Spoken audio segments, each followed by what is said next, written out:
Commentaire sur l'Ancien Testament de la Genèse contre les Manichéens, livre 1er, deuxième partie, chapitres 5 à 10. Chapitre 5. L'Esprit de Dieu porté sur les eaux. Paragraphe 8. Ces paroles écrites au verset 2e, et l'Esprit de Dieu était porté sur les eaux, sont ainsi critiquées par les Manichéens. L'eau, disent-ils, était donc l'habitation de l'Esprit de Dieu et contenait elle-même l'Esprit de Dieu. Leur esprit perverti s'efforce de tout pervertir et ils sont aveuglés par leur malice.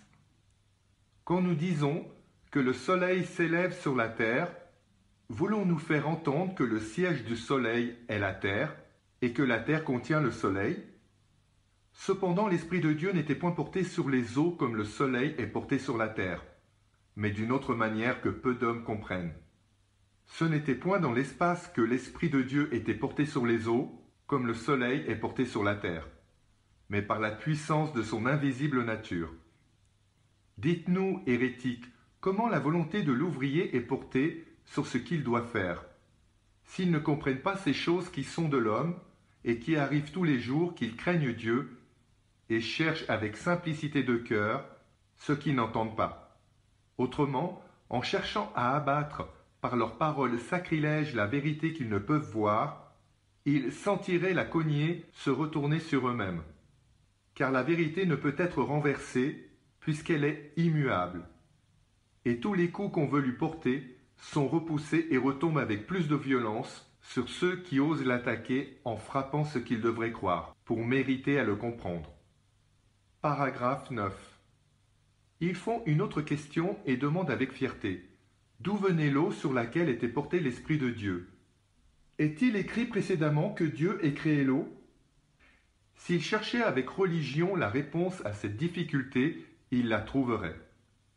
L'eau dont il est parlé en ce lieu n'est pas celle que nous pouvons maintenant voir et toucher, comme la terre appelée invisible et informe n'était point la terre que nous voyons et foulons aujourd'hui. Quand donc il est dit, dans le principe Dieu fit le ciel et la terre, sous le nom de ciel et de terre on désigne tout l'ensemble des créatures sorties des mains de Dieu. Et si les noms des choses visibles ont servi à tout indiquer, c'est à cause de la faiblesse des petits, peu propres à se faire une idée des choses invisibles.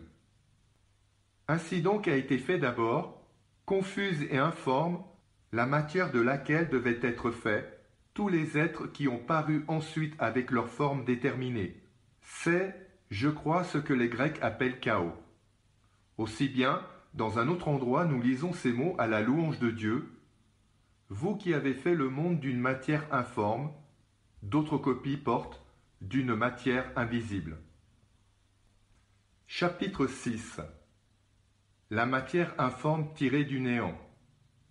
Paragraphe 10. Nous croyons donc, à très bon droit, que Dieu a fait tout de rien. Car bien que toutes les choses aient été formées de cette matière elle-même cependant a été faite de rien. Ne ressemblons pas à ces hommes qui, en voyant le charpentier et tous les artisans incapables de fabriquer aucune chose sans avoir d'abord de quoi la fabriquer, ne veulent pas croire que le Tout-Puissant puisse faire quelque chose de rien. Il est vrai, le charpentier a besoin de bois, l'argenteur d'argent, l'orfèvre d'or, le potier d'argile, pour être capable d'exécuter leurs ouvrages. Et s'ils ne sont aidés par la matière d'où ils font quelque chose, ils ne peuvent rien faire, ne faisant pas eux-mêmes cette matière. Car le charpentier ne fait pas le bois, mais avec le bois il fait quelque chose. De même, tous les autres ouvriers de ce genre. Mais le Tout-Puissant, pour être en état de faire ce qu'il voulait, n'avait besoin d'être aidé par rien qu'il n'eût pas fait. Et si pour faire ce qu'il voulait faire, il avait dû recevoir le secours d'une chose qu'il n'aurait pas faite, il ne serait pas Tout-Puissant, ce que l'on ne peut croire sans impiété. Chapitre 7. La matière informe désignée sous différents noms. Paragraphe 11. Cette matière informe que Dieu fit de rien a été tout d'abord appelée le ciel et la terre. Le texte porte, dans le principe Dieu fit le ciel et la terre, non que cela fût déjà, mais parce que cela devait être, car il est écrit que le ciel fut fait ensuite. En considérant la semence d'un arbre, nous disons que là sont les racines, le tronc, les branches, les fruits et les feuilles, quoique ces parties n'existent pas encore, mais parce qu'elles doivent sortir de là.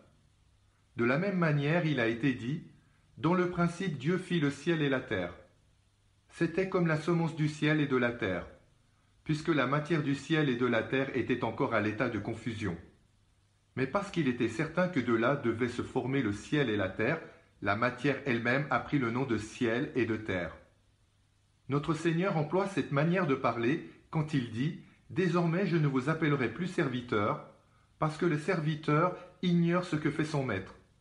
Mais je vous appelle ami, parce que toutes les choses que j'ai apprises de mon Père, je vous les ai fait connaître, ce qui n'était pas encore, mais devait arriver très certainement. » Un peu après, il leur dit en effet, « J'ai encore beaucoup de choses à vous dire, mais vous ne pouvez pas les porter maintenant. » Pourquoi leur avait-il dit, « Tout ce que j'ai appris de mon Père, je vous l'ai fait connaître, si ce n'est parce qu'il savait devoir le faire. » Ainsi a pu être appelé ciel et terre, la matière dont le ciel et la terre n'avaient pas encore été faits, mais de laquelle ils devaient l'être.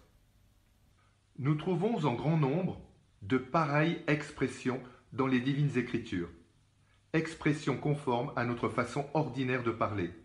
Lorsque nous disons d'une chose que nous attendons avec une entière certitude, tenez-la pour arriver. Paragraphe 12. Dieu a voulu que cette matière première, tilt, aussi appelée terre invisible et informe, parce que de tous les éléments qui composent le monde, la terre paraît être le moins remarquable. Il l'a appelée terre invisible à cause des ténèbres où elle était, terre informe à cause de son défaut de forme. Il a aussi appelé cette même matière l'eau sur laquelle était porté l'Esprit de Dieu, comme la volonté de l'ouvrier est portée sur les choses qu'il doit façonner, ce que peu d'hommes peuvent comprendre.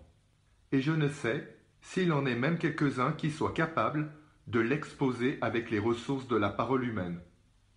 Mais ce n'est pas contrairement à la raison que cette matière a été appelée eau, car tous ceux qui croient sur la terre, animaux, arbres, plantes et autres choses semblables, tirent d'abord de l'élément liquide de quoi se former et se nourrir.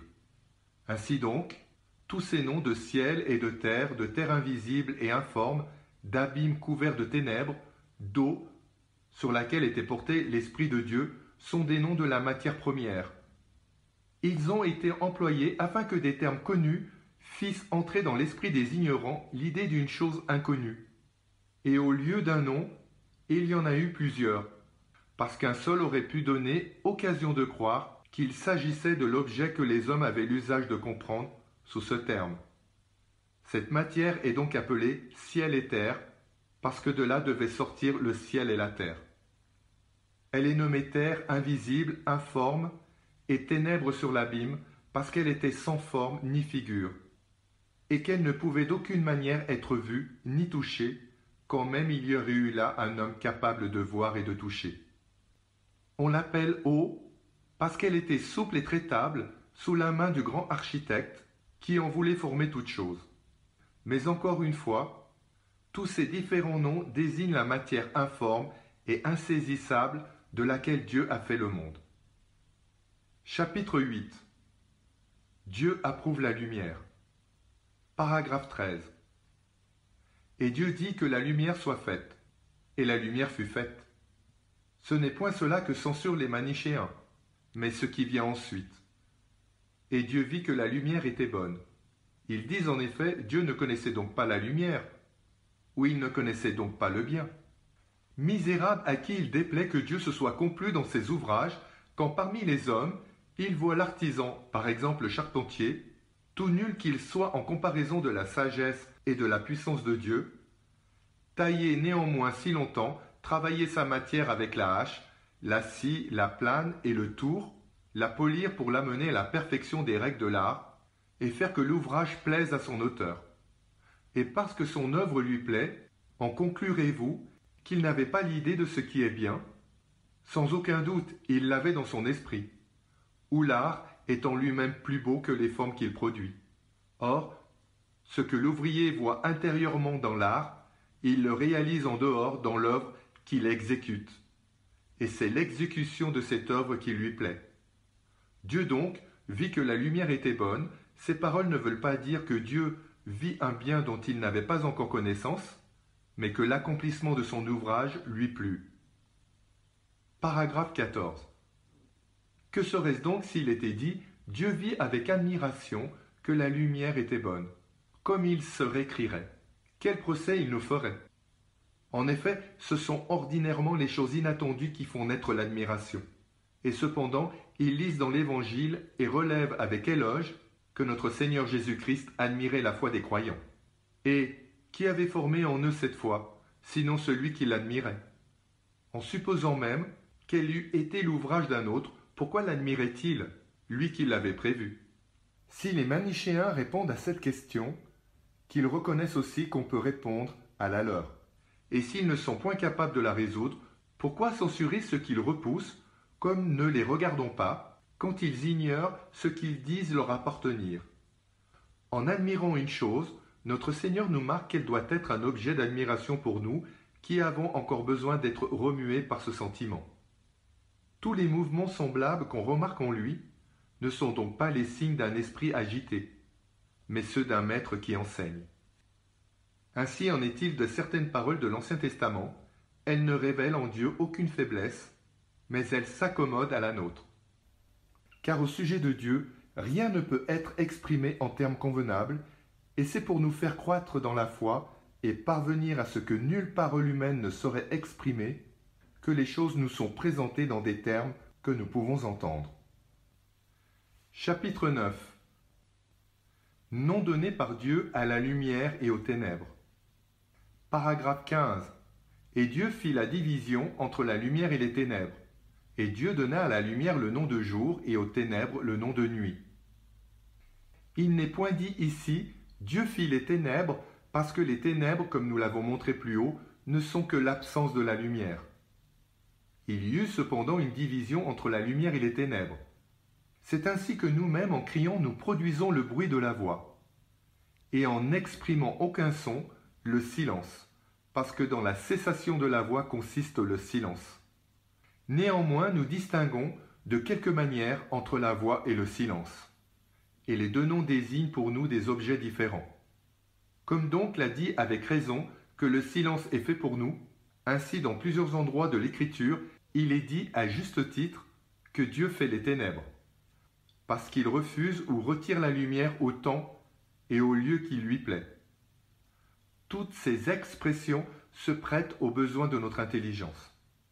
De quelle langue Dieu s'est-il servi pour donner à la lumière le nom de jour et aux ténèbres le nom de nuit? Est-ce de la langue hébraïque, de la langue grecque, de la langue latine ou de quelque autre? De même, pour toutes les choses qu'il a nommées. Mais en Dieu, il n'y a qu'intelligence sans bruit de parole, ni diversité de langue. Ce terme, il donna le nom, et mis pour « il fit donner le nom », car il distingua et ordonna toutes choses de manière qu'elles puissent être discernées et recevoir leur nom. Plus tard, quand le moment sera venu, nous examinerons si l'on peut avec vérité prendre ce terme dans le sens que nous lui donnons. Car plus nous avançons dans les Écritures et nous les rendons familières, plus aussi nous deviennent connues les expressions qu'elles renferment. Nous disons en effet, ce père de famille a bâti cette maison pour dire qu'il l'a fait bâtir.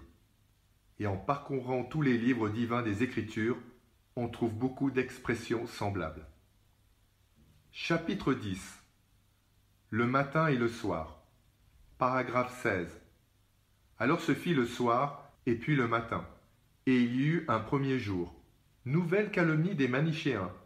Ils imaginent que d'après ces paroles, le jour aurait commencé par le soir.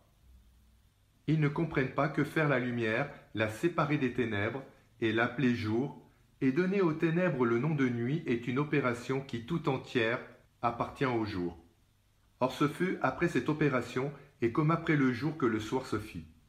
Mais parce que la nuit elle-même appartient à son jour, il n'est dit du premier jour qu'il fut écoulé, que quand la nuit étant également passée, le matin parut. Et c'est ainsi que sont calculés du matin jusqu'au matin tous les autres jours suivants. Car lorsque le matin a surgi et qu'un jour s'est écoulé, commence une seconde opération dont le point de départ est ce même matin qui vient de paraître.